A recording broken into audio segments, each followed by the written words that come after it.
Hola, Vincenzo. Hola, How Lali. how are you? ¿Cómo estás? Estoy muy bien, ¿Todo gracias. bien? Todo Todo bien. beleza. Yeah, today's guest was S tier. Is that what the kids say these days? S tier To me, was God tier. whatever. It was top tier motorsport legend. I don't even know if the person himself does not need introduction, because even if you don't know who he is, you've heard him in rap songs. You've heard him probably from the guy, the neighbor, the old man neighbor down the street from when you were speeding through the neighborhood. Yep. I mean, I know I can actually attest to that. This person has won everything from dirt tracks to IndyCar to Daytona in NASCAR, has won Formula One championships. Uh, Literally everything he touches, he has won, and which is crazy. And I think the conversation was going into here. I'll let you explain it. Going into this conversation, what do we want to get out of this? I'm gonna say something. This never happens to me. My palms were sweating. Knees weak, I arms were was heavy. my arms were heavy, knees weak, and it was mom spaghetti. I don't think Vincenzo's ever seen me like that. I legitimately had sweaty hands. I had tachycardia. I thought I might have a heart attack at any moment. Mm, I feel that if we're measuring greatness by versatility, yeah. bar none, the goat of all goats, really, if that's the measure. This was a pretty big deal for both of us, for similar reasons and dissimilar reasons, but this is someone both of us grew up idolizing. Yeah. It's someone who is an immigrant like me, like your parents, Yeah. just who's overcome The so much. symbolization. So, and even just the symbolization of this person's name for an Italian American Yep. is just means so much as to what he left, what he came to do. And in talking to him, you'll listen to this conversation, and it almost sounds like there's no rhyme or reason, because we went into this saying we want this to be story time with someone who has been around for a long time through motorsports. I mean, through most of these motorsports these series started, this person is still around since, F1 started in its current form in 1950, and this person was around shortly thereafter, that inception of it. Same thing with like NASCAR, right? Through the 60s, through that high risk era. And yeah, I mean, I just think of like, you left a country to have a better opportunity, more opportunity. You were forced out of the country you were in. You come here and you decide, I'm going to do something that's crazy dangerous. And I just want to, like, there's no money in it. And at the lower levels, there's no money. I think he's talking about, like, you'll hear in the podcast, he's like $25 to win a race or whatever it was when they were doing dirt races, him and his brother. Yeah, but also to think that I don't think a lot of people realize our guest was a refugee for 8 years, living like in some kind of warehouse with 14, 20 families in one space. There's stories about his sister having to sleep next to some old guy who had a terrible cough. Like true adversity, not to be taken lightly, which to him must seem like some other life, but it's actually part of his life. And just to reach the upper echelons of global motorsport, overcoming what he did is just mind-boggling. I think we were in awe speaking to him, and like you, we were just like, let's let story time. I don't even know what's gonna happen here. Let's just let him talk. You know what shocked me? Something I wanted to Would discuss with love you. to know. What? His memory. He'll tell you like, oh Oh, yeah, we went dirt racing and there was a guy called so and so, and no, like yeah. vividly recalls minutia from 50, 60 Which is years crazy. ago. Crazy. I can't remember what I had for dinner last night, and that really surprised me. And I regret not asking him if his memory's so good for everything or just for these racing related facts. There's and I had asked him something about like what was, because he's been involved in so many ventures off the grid too. He didn't really even, I asked him that, he just kind of didn't even care about it. He's like, honestly, I really only care about the stuff. He's like, he's so passionate about speed, motorsports, and it oozes out of everything he says. And I think that was really impressive that after all these years, 50 plus years of speed, and you're still talking about, the few opportunities that he still does have to drive some of these cars. And like, that's really, really impressive. Like, that weighs upon me personally, where chasing after something in life that is you're so passionate about, and you just go all in. It's just like, I'm here. I'm all in on this. I want to go fast. I want to drive cars. I want to be involved in this world. And that's what he did. And this man is the only human to win the Indy 500, the Daytona 500, and an F1 championship. He's won 4 champ car titles on top of that. But what was still, let's see if you remember this one. What was still the championship that he put right up there with his F1 championship? Was it the midgets? What was it? It was the dirt car championship that he won. He's like, I would put that one up there with F1. No, but also I think that the point of that was that no human will ever accomplish that, because right now you have to be so laser focused in single seaters and to get to Formula One. There's no way Lando Norris suddenly becomes, dirt race champion of the world. So I think he almost mentioned it like, there's other accomplishments, combos that no one else will ever do. There's a little Easter egg behind me, if people have been paying attention. Do you want to tell people who our guest is today? None other than Mario Gabriele Andretti, Italian-American legend. And we got a chance to talk to him. We got an hour to talk to him. There is a full hour of content here. He talked and went on. He did not hold back on his stories, and sometimes they go a little all over the place, but it was awesome to listen to, and I hope that you guys enjoy it. Enjoy our conversation with Mario Andretti. Enjoy. It almost feels like a sin to call you Mario, Mr. Andretti. No, call me Mario. Absolutely, yeah. I'll call you Lali and Vincenzo. Yeah. Okay. So we'll just start at the show. So we're going to do an introduction afterwards, just between Lali and I. And okay. So we just want to talk to you. This is going to be a little bit different for us because of who you are, and we think we've watched motorsports since we were very little, and I was raised as in an Italian household with Italian immigrant parents and Italian immigrant uncles and aunts. Mario Andretti was like that was a compliment. If somebody said to you, "You drive too fast, you drive like Mario Andretti," that was like a compliment for me. It's not same. I'm from Colombia, an immigrant from Colombia, Mr. Andretti, and it's the same. If you were speeding in a car, everyone's like, "Who do you think you are, Mario Andretti?" kind of thing. Like, I know that you've heard many stories like so this. When you're naughty, my name comes up. Exactly. Only in the best ways. In the best ways. And on the podcast today is the greatest race car driver of all time, truly, Mario Andretti. Welcome to the business of speed, Signore. How are you? Wonderful. Thank you, Vincenzo. Thank you for having me. Thank you, Lali.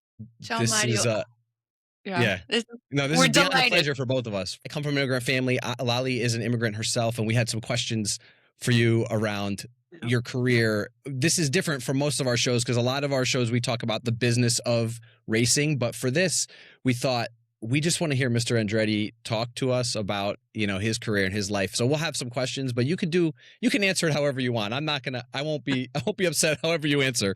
I'll try to give you the truth. That's what we're here for, the truth. Yeah. Something I wanted to get out of the way immediately was the GOAT talk.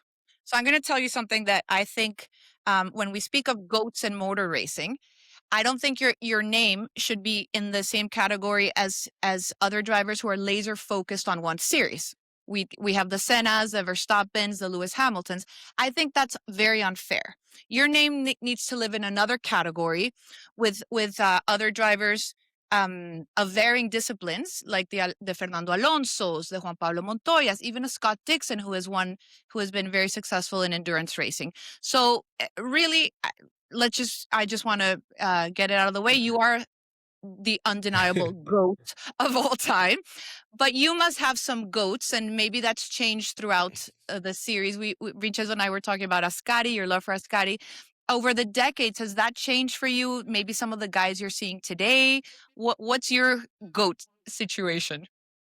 Well, obviously, there's so much to choose from. It's Mm. but you go through the decades, and the rare talents are that rare. And again, you mentioned Alberto Ascari. Obviously, he was my true inspiration when I was at the age to be inspired. Mhm. It's my twin brother Aldo and I gravitated to the sport when we were just very young teenagers. At that point, in a refugee camp, really, because we were obviously uh, had to leave our home when I was 8 years old. My area was Istria was occupied by Yugoslavia. Anyway, long story, but the bottom line is, as far as the question, the goats, there've been many. I mean, Fangio, the different decades, just provided, all the aces of the moment. And we go through the decade, there are many of them. And the best part about it is that I got to meet almost everyone, including Fangio, except Ascari. Alberto Ascari was killed just a year before I came to America, Mm. testing in Monza, But the rest, Moss and all those individuals through those decades, my formative decades, I met them all throughout my career. And then again, while I was active, there were many, goats. Like when I broke into Indy cars at top level, who was the top guy was AJ Foyt, 5 years my senior, and already established champion. And so that's who you had to face and go up against. And if you're going to make your mark, that's who you had to equal or beat. So I was fortunate, as you said, that along the way, I was very curious about um, what the sport had to offer at the highest level. As we all know, that you have many categories at the highest level, which you could satisfy a career just by specializing in that one particular area. You could specialize sports prototypes, or you could specialize in Formula One, obviously, or Indy cars and NASCAR. But I had opportunities because you just make friendships and so forth, and along the way, when I expressed a wish to compete in another category, obviously I tried to go for the top level, because you need the equipment. You can't do it alone, and that's really that's what I was fortunate, to be able to get into that. Some of my first experiences was in a Ferrari in sports prototypes. You know, uh, can't do much better than that, and so on and so forth. I drove Porsche and on and on. But I derived tremendous satisfaction out of going outside of what my specialty was. Always single seaters, because the purest form of the sport. But what I was curious about, how the other side, what do you have to do to be able to, to obviously, to not only to taste, but to perhaps win there. And that's where I derived the biggest satisfaction in my career, to be able to go there and then win. And so I was very blessed that I had that opportunity. In 1954, you got to see Alberto Ascari in Mille Miglia, and then I believe it was later that year you also got the opportunity. You watched him in Monza, right? With against Fangio. What about racing at that point? Because you were still very young. What about racing intrigued you? Why was it that? How did you fall in love with it at that point? The answer, I'll never know why, because I mean, the family didn't even have a car. Yeah. So why Aldo and I gravitated not only to auto racing but also to motorcycle racing Yeah. because just think of this, you know, Nuvolari, Ascari, they were they raced motorcycles before they you know uh, they went into cars, and I thought that uh, looking at the Impossible Dream, I figured it'd probably be easier to start with motorcycles. No, I don't know in my mind. So we followed, because then I got to meet, some of the aces in motorbikes also, because Italy was very prominent at that Mhm. time with, the Gilera, Moto Guzzi and all that. So the sport just, I don't know, it just fulfilled something that created fantasy that made us happy. Yeah. Yeah, when we came to America, 2 years after we arrived there, we started building a race car. Yeah. Yeah, your You know, 1948 race. Hudson, right? Yeah. Yeah. Mario, we've So talked to other race car drivers because you say you got hooked right away. And I'm very fascinated with the addiction. Is it to mm. speed? Is it to control? And what we've heard, it's more about wanting to win. Were you a competitive kid always? Do you hate losing more than anything? Yes. Yes. Yes. Yes. Yes. Yes. There's there's nothing like winning, and this is the thing that I feel, we were so fortunate in so many ways that, do you know that I had many firsts in my career at important time. And the most important one was, I think we did a pretty damn good job, not giving ourselves credit, but surrounding ourselves, with the geek, the person that knows everything. When we built the first car, we bought, and actually by the suggestion from our buddy Charlie Mitch, we bought setups from one of the top teams in NASCAR. That there was a factory team for Hudson at the time, and again, we paid a lot of money for that. Can you imagine? It cost us $500 to get the setup. I mean, in those days, it was like 50,000 today. Yeah, I mean, exactly. Yep. and anyway, and the reason we did a good job, building a car is what Aldo. We had two drivers, one car, one helmet, and when it comes to the first race, it was a matter of who's going to go first. We just tossed a coin. Aldo wins. I said, "Oh, I was actually happy because we didn't know what to expect. We had 1 day of testing in Oh that my because goodness. because we befriended the promoter Jerry Freed, and anyway, and Aldo, they started him last in the heat race, qualifying heat, and bam, bam, bam, he kept passing cars. He won the heat, which paid $25. You could get it right away the window. And he won the feature, Ooh. starting last because the handicapping, they had no history on us, so you just qualified for the race, but you had to be handicapped to where you start. Ah, okay, okay. And the handicap it was zero for us, so you start in the back. Aldo started dead last in the feature, and he's passing car. We won the feature, $25 for the heat, $125 for the feature. We racked in $150 the first race, and Aldo won it. And I had to do the same thing the following week, which I did. And then time went on. We won. We crashed. We did a little bit of everything, but we had a pretty good season actually. Mario, at what point did Perfect.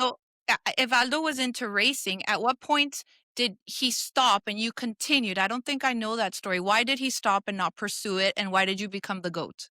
Well, Aldo, I'll give you as briefly as I can. We both had the same dreams, same obviously objectives. And at the end of the first season, you had to be in the top three in points at least three different tracks within a 150-mile radius to qualify for the season-ending 100-lapper in Hatfield, Pennsylvania, which was a local, within this radius, local thing. And we actually qualified for both because we were racing in Flemington, New Jersey, and up north. From here, and there were three different tracks that we were racing in between, and Nazareth, of course.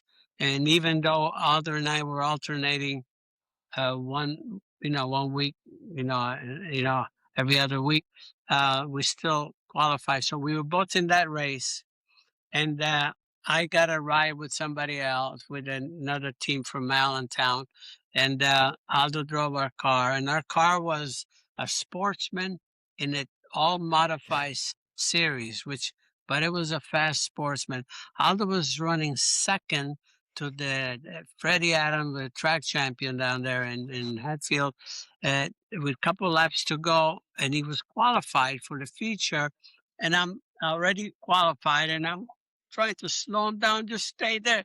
He tried to pass him, hooked the guardrail, and end over end, demolished the car, and they gave him his last rites that night. He in a hospital, and he was in a coma, for over a month. Oof. In there in Philadelphia. So I that was the first downfall for Aldo. Okay. Aldo took a sabbatical the following year, and I went on and obviously continued on because it was in 1959 and 60 where I drove my car because we were illegal in the sense that we were underage, but Oh. nobody. We had actually to get by that. You had to be 21 in those days to race professionally. Oh. And we were 19. We started building the car in 1957, and we thought we got 4 years, until 1961, to race. And we were done in 2 years. We were done, and we said we're not going to wait, and so we had to fudge our way through. And the local editor of Nazareth Key here, we befriended her through, being at the gas station, my uncle's gas station, local station. There we befriended a lot of people, and we said, Les Young, I said, you got to do something with our driver's license, the date, birth date. And that's how we, and then, Vincenzo, we splurged for racing suits from Sala Sport I was in going to ask Italy. you a story, so I'm good. Tell it. Yeah, that story, like I said, with with all the zippers and everything, it was a white one and a blue one. Aldo wore the blue, I wore the white. And so we looked pretty professional. And then the other thing is we we came up with a story that we used to race Formula Junior in Italy with Sanguellini. And if you look up Wikipedia, they still have that story. Oh my Yeah. Because the sports edit, the editor of Speed Sport News, Chris Economaki, really ran with that story at that time. And when it reached Italy, my relatives and my our grandparents, they said, Mario Birichino, what?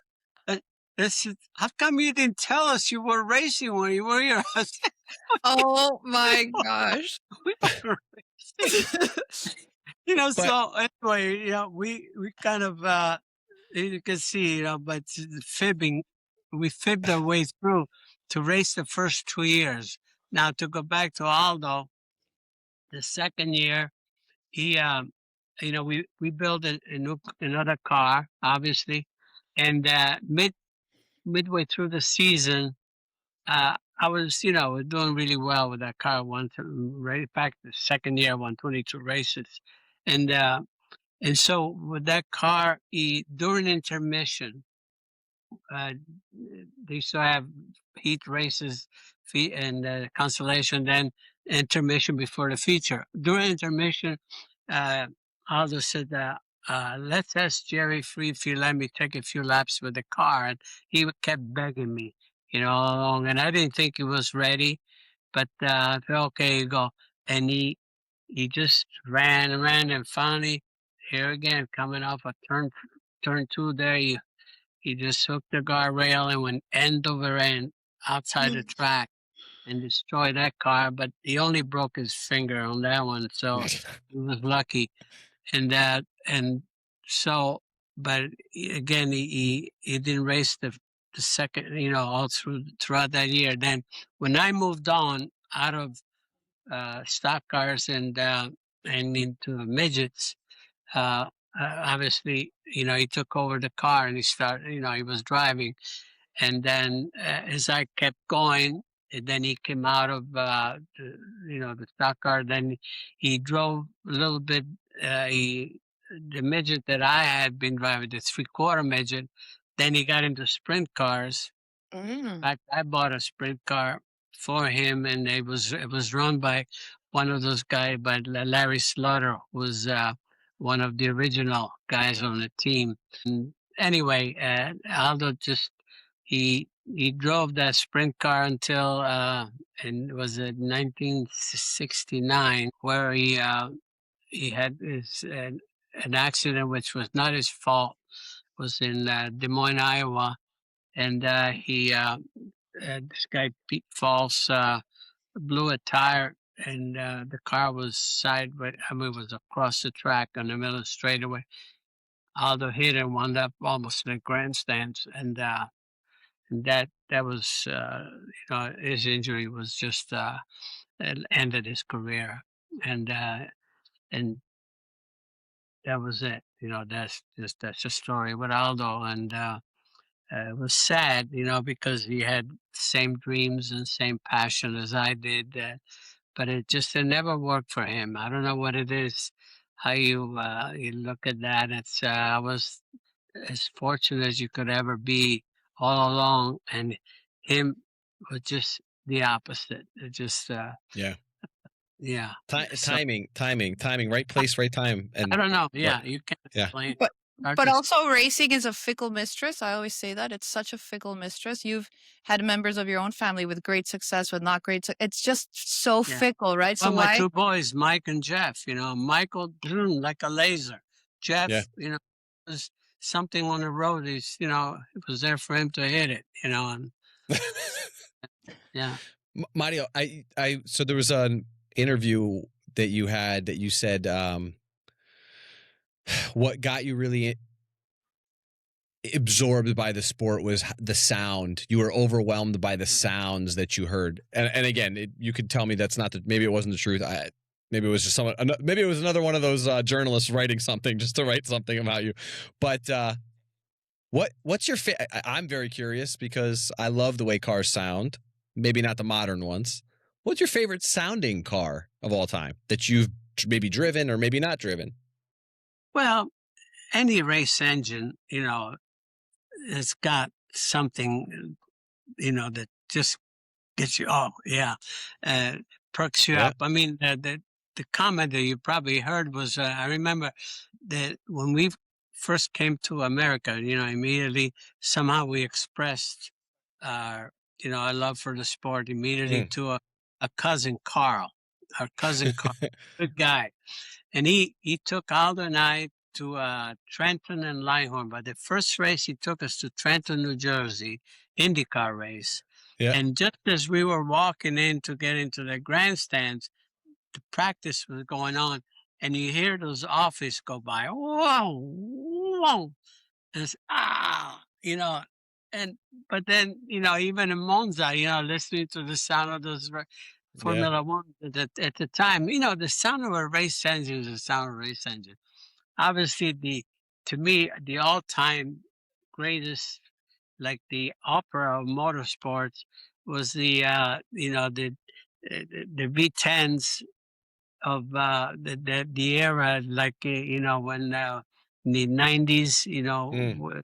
16, 17, 18,000 RPM Formula No. One engines, that they're trying to bring it back, but it's obviously, and you cannot duplicate that. But again, Ferrari, even the sports prototypes and everything else, because even those Yeah. days, when I drove Alpha, we were running 11,000 RPMs. When A lot different. Monza is qualifying, I love that.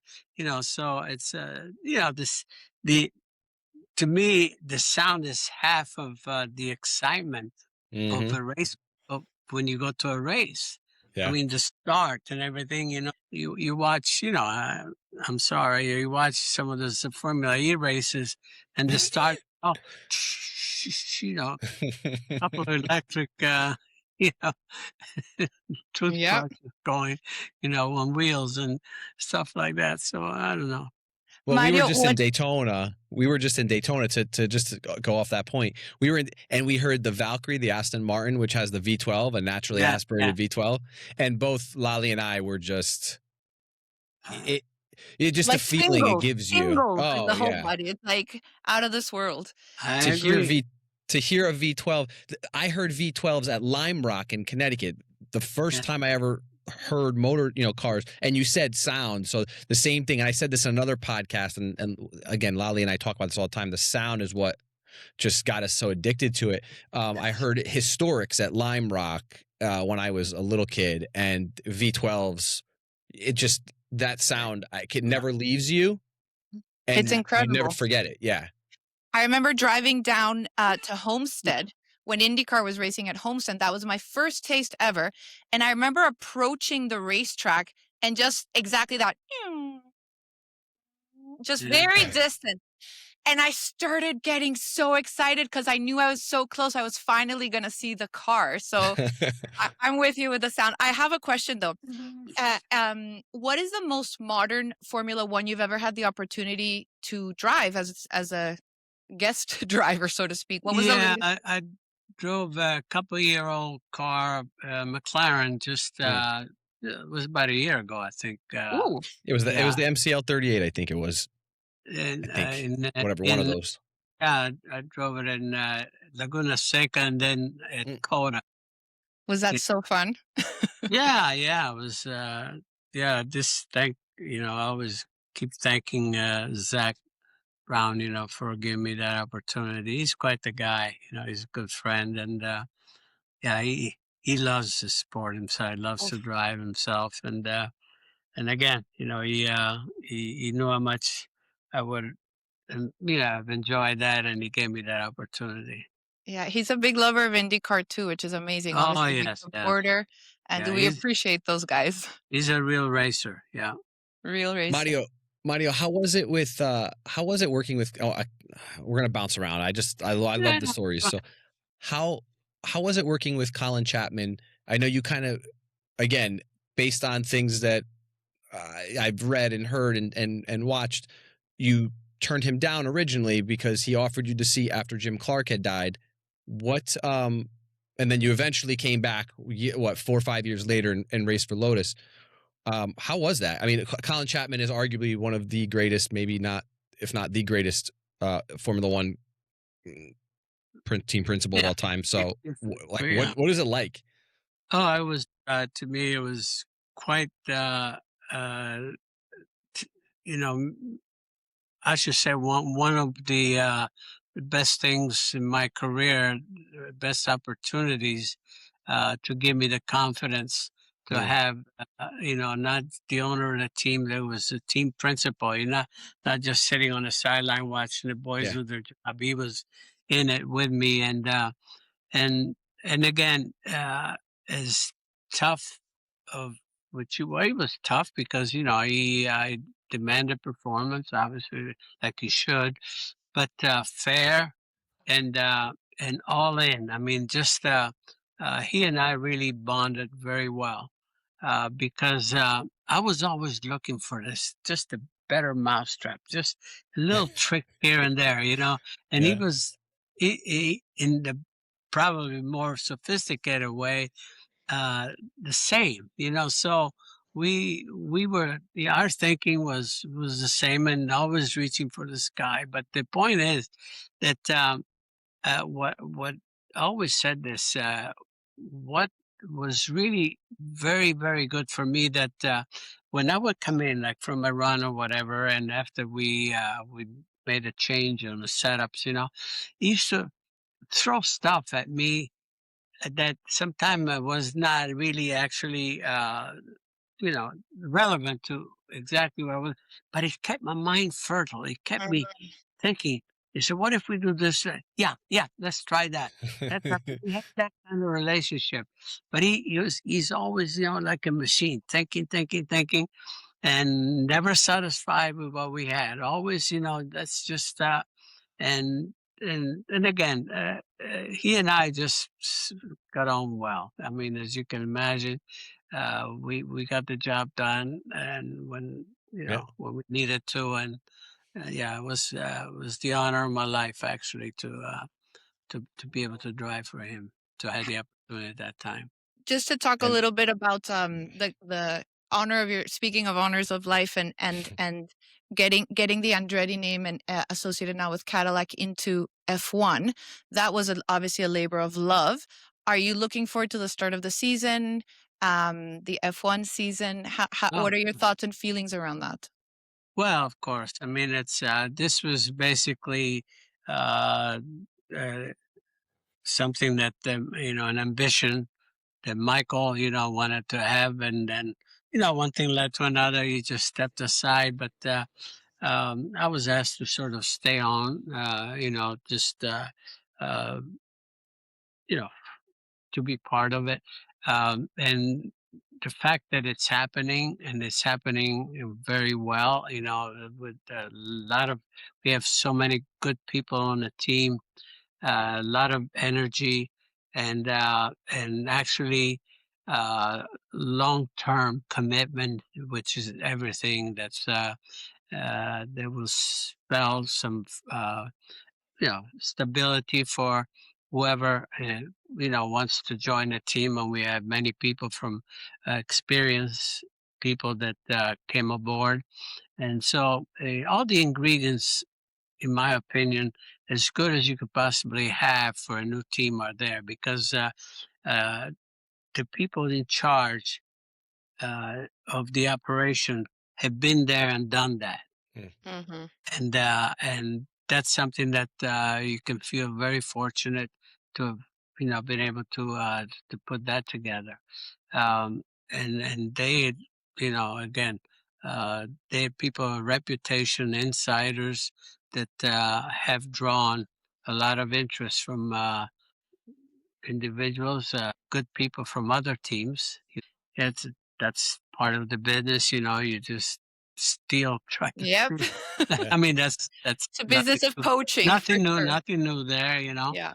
and but you have to sort of earn your way, and even though there's no, you don't have a background yet, but people see that, the investment here is real, and the commitment is real, and to have Cadillac on board, that to have a long-term commitment on this, which is, it's historic in itself, because General Motors and Cadillac is a brand.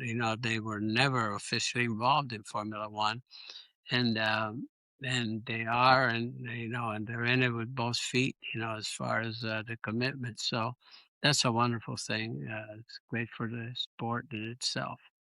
You came up during a time when there was a lot more teams on the grid, a lot more drivers, but reliability wasn't there.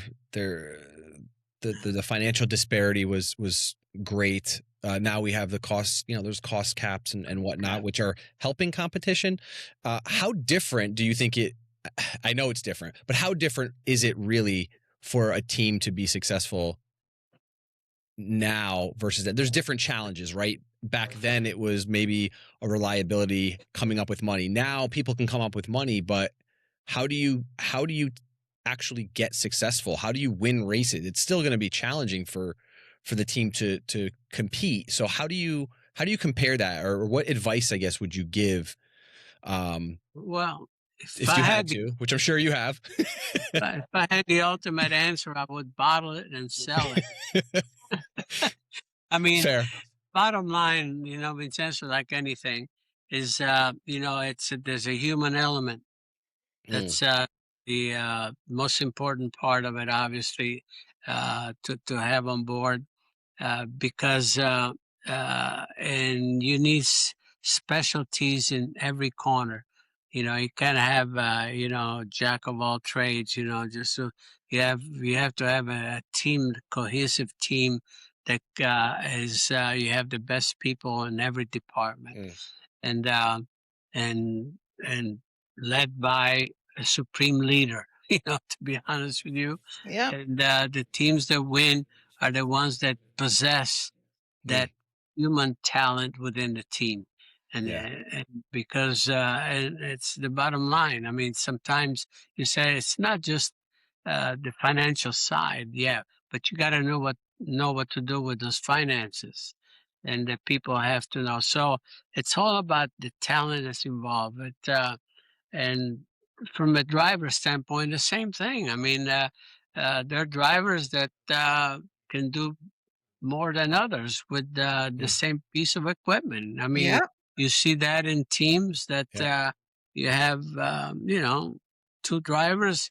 There's some teams where two drivers, are all pretty equal, and other teams where they're not, and they can blame, oh well, they give me a different setup and stuff like Yeah. that. Well, I don't buy that because as a driver, you can demand things. You can suggest things. You can be on top of things. You should know everything that's going on the other side. You know what I Yeah. mean? So you can make all the excuses in the world, but I mean, it's all about having the right talent. And you look yeah, at go back at the history of the sport. The individuals that are part of uh, many championships, like Adrian Newey, for instance. yeah. Like everybody would be very interested to see what what happens at uh, it, you know where with the team now where he is, and obviously haven't you know they've been there, but now with a clean sheet of paper Yeah. and everything, you think everybody will see. Adrian Newey, how many world championships does he have to his name? Wherever he's gone, they Everywhere. won a championship. 13, Everywhere. I think. I think he's got It, 13 And I know plus. him Yeah. only because he was my engineer back in '87 in Indy cars. We brought him over, and you know, so again, to answer your questions, after rambling so long, No, it's okay. it oh, really we love it. it's the talent, in every facet of the sport is rare, Yeah. Yeah. and not everybody, not every team possess that. Aston Martin is so fortunate to have like someone like Adrian Newey now, to have so much control of the team and so forth. He knows what is needed, and I would be, I wouldn't be surprised if Aston Martin shines pretty well coming on Mm. over that to the That's Okay. next. high praise. I'm High gonna praise. piggyback off. I'm gonna piggyback off this question a little bit, and this is almost an impossible question, so we'll see how you can answer it. But I want to know: do you think it's a harder feat to win a championship in 1978 when you won it, or for Lando Norris to have won it last year? Which one do you think is the harder human feat? Well, I think every every season has its quirks. There's always some because you don't know. It's hard to know just whether you really had what advantage, if any, what percentage of advantage you had at the time. Um, I like I said, you know, this the reliability factor was the biggest enemy that we had during my uh, time as a driver, because the rules themselves took everything to a limit.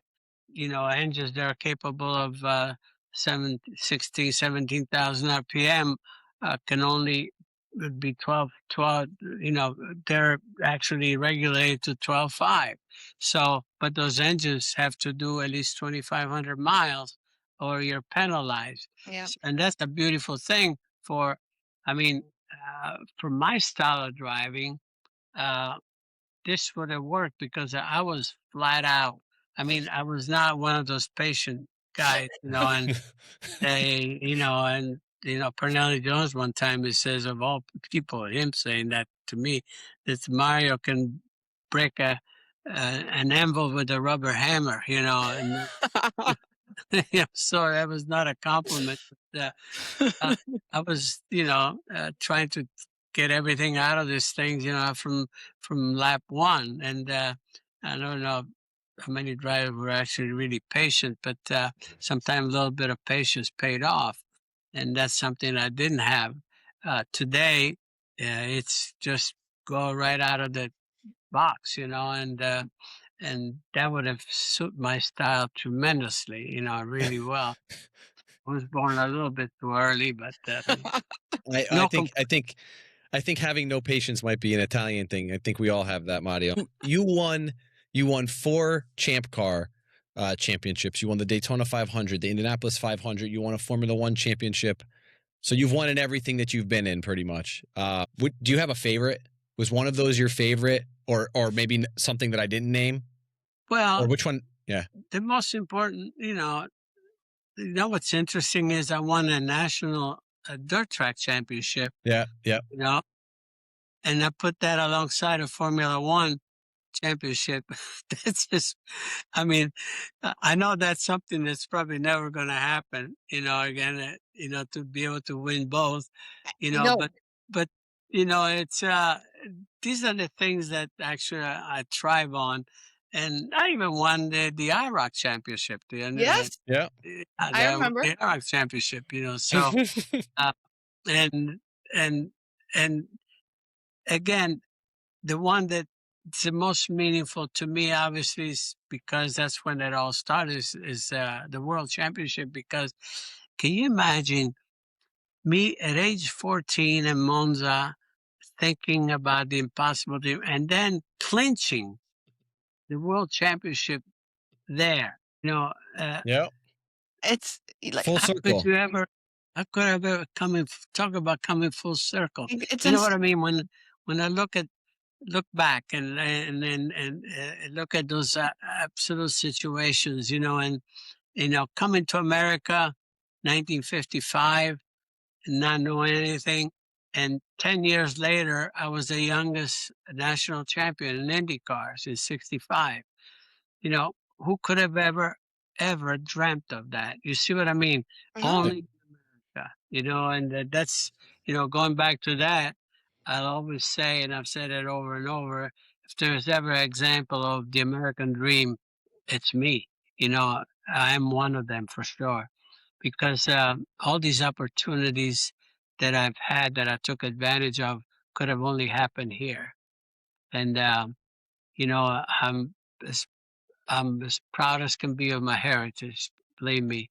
As a matter of fact, I even received the title commendatore, by the way. Opa. Hmm.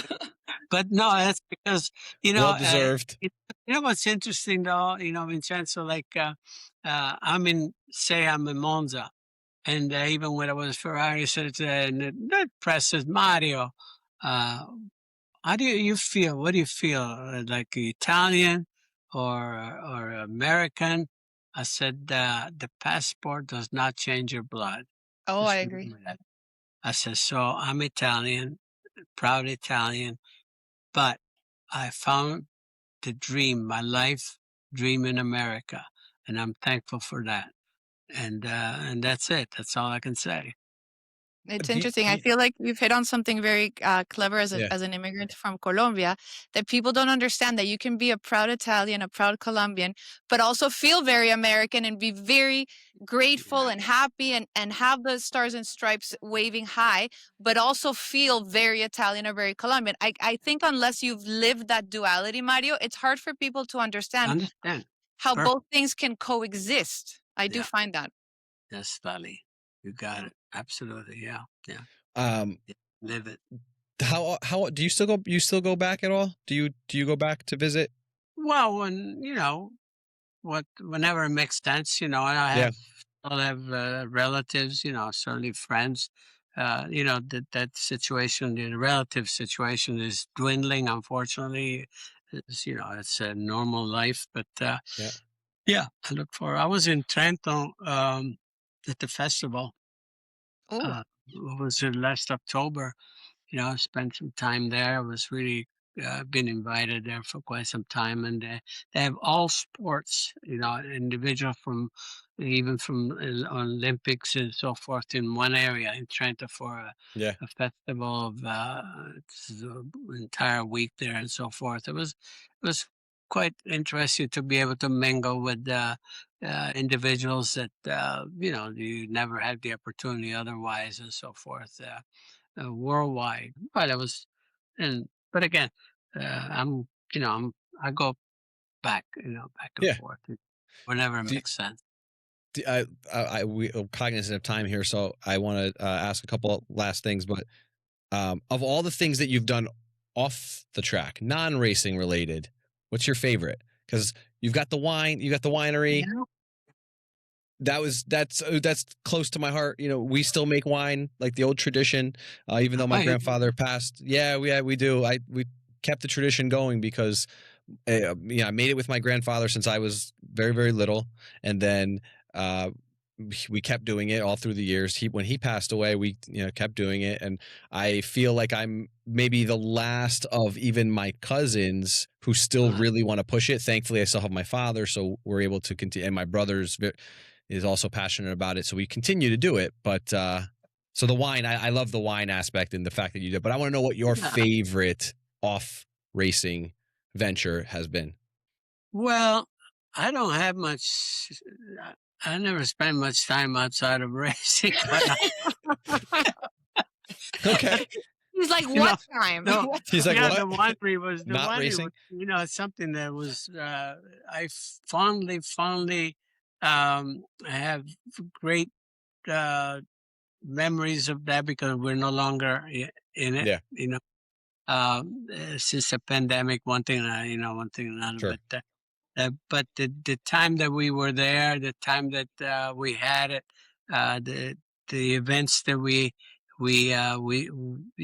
participated, we had there, and so on and so forth. There was a lot of pride involved in it, and yeah, I'll continue to look back that with fun, that event with fondness. But my rodeo, my world evolved basically in the sport. I've Yeah, had business ventures, very some not so good, some very successful. But that's something else. That's something that.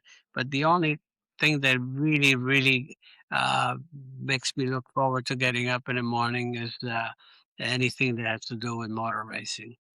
Um, I wanted that's to. There's a that's the fun best story possible that answer. I'd love you to share this story because it's out there a bit, but I don't know if everybody knows about it. Can you explain to people what is so particular about the front row photo from the year you won the Indy 500, where it's you and AJ? There's something funny about that photo. Well, actually, because it's not me in the car. It's it's interesting actually that you bring that up because that was Aldo. I had an accident. Just before qualifying. Actually, the four-wheel drive car wheel came off, and my face was burnt. So and then I put the car a couple of days later. I put not the four-wheel drive, a regular car that we had also entered. Luckily, I put that on the front row. So the traditional front row photo takes over the following day. My face was all puffed up, and so I asked Aldo. I said, "Can you sit in there for me?" You know something? They're still selling that at over yeah, at the gift shop in Indianapolis. You know, but but not so many. I don't know if anybody actually questioned that day. Oh, even It on was the me or day. Aldo, because we look pretty, we're pretty close. I have Yeah, analyzed that photo, Mario. I've analyzed it. yeah, And for some reason, you looked more identical than ever in that photo. It's yeah, yeah. really remarkable. It's really He was wearing remarkable. what I would have been wearing, so No one It's fun. knows. Nobody knows. nobody knew. Yeah, Nobody now, hopefully more people will know. we faked it. They faked it. The twin one of the you probably have a lot of naughty twin stories, but that is a quite adult naughty twin story, which is Yeah. hilarious. I absolutely love that. The following week, he had that accident in Des Moines, Iowa. The week after that, Wow. and he should. I got a call. I was in Milwaukee for the race. The race was right now, but I got a call and like just before midnight, and I had to go over there because they need a next of kin. Ooh. He was alone. His wife called me. I mean, and he says, it's not. Anyway, his face was totally destroyed because when he flipped in Iowa, he was it was in a fence that got his Mm, face, and he was yeah. unrecognizable. So after that, if you look at the photos, it changed a lot of things. His face changed because they had to. I don't know. He had to have a cheekbones rebuilt and everything else. Yeah, right after that, we didn't look like twins anymore. Oh. Yeah. A far different era of motorsport too, huh? Yeah, obviously, I think it it was you know not as kind as the sport Yeah. is today for sure. Yeah. No, Mario, are you going to all the IndyCar races this year? not all. No, no. I'll be sporadically. I'll be picking here and there. Yeah, You'll be at the 500, I'm assuming. yeah. I'll be at the 500. I'll be Long Beach. I'll be several. But I'm not going to all of it. When I used to drive the two-seater, I went to most of them, but Yeah. Mm. uh, That was a What big is, oh, go ahead, Lally. I was just gonna say that's one of the big misses of my life is not getting that opportunity, Mario, to be in that two-seater because man, man, what a delight for those people. They're so lucky to have been yeah, able to get a it was ride with fun. you. Yeah. Yeah, it was fun driving it because I could do my thing. I used to set it up and not just be an Uber driver. I gave it a little bit of a go. No. So You scared people. I, It was I, had, amazing. You I scared had them. fun with it. Yeah, I would Yeah. love to get a ride with Mario Andretti and just, so anytime you want to, if it's available ever, just let us know, And please. I'll take a We'll, ride in a Honda we will Civic, come Mario. wherever. Yeah, exactly. But also in any vehicle. Bicycle built for two. I agree. Mario, last final two questions. So we'll let you go. yeah. What is your favorite racetrack that you've ever driven at, regardless of the series? It's amazing that I never ever looked at anything. This is my favorite per se. You know why? I approached every track the same way from a psychological standpoint. I mean, Mm, I could tell you, okay, I just love going to Monza. I love, this, but I try to keep the same, just like people. yeah. What's your favorite race car, for instance? Every car that gave me a win. Became my favorite. Yeah. I mean, Well, I love that. what did Enzo Ferrari's famous quote, right? A car isn't beautiful until she wins, Yeah, there you right? go. So Yeah, there you There you go. go. yeah, yeah. Okay. Okay, That's so my answer. I love to ask drivers this question. This is sort of but I like to frame it in a very specific way. I want you to put aside wins or success or championships or it's even opportunity, because we all know that in racing, if you don't have the right opportunity, it doesn't matter. Who's the most naturally gifted driver you've ever raced again? Doesn't mean most successful, just most naturally gifted. Here again, I hate to just select one because there were so many, and I hate to leave some Anyone out? particulars out. It's such a delicate area there that I'm sort of in that mix of you know, how come you don't mention that one? That one, it's. I wish I could answer that. In Don't all worry. James honesty. Hinchcliffe said you, by the way. Not you as a racer, but he just said you as like an overall best racer of Oh all time. wow, wow, So, that's so just so you know, you, for not them. that he raced against, but a lot of people, I just want, as you know, think you are just a talent beyond anything we've seen. So it's Well, an that's honor to have spent this hour with you, Mario. An honor. well. Thank you so much, Lily, It was and our guys. pleasure. Thank you for having me. Yeah, sorry if I rambled on a little bit. That's No, usually no, what I get. But Please. We hope to have you on in the future, and we all ramble some more because this is a yeah, delight. maybe we'll get anytime, to record something. Maybe we'll get to any, record something at one of the races if we get the opportunity. absolutely, sure, Thank you, sure. Mario. Thank you so much, Mario. Truly. Thank you guys. All the best. Ciao Enjoy Mario, everything. grazie Ciao. mille. Ciao. Ciao. Ciao. Piacere.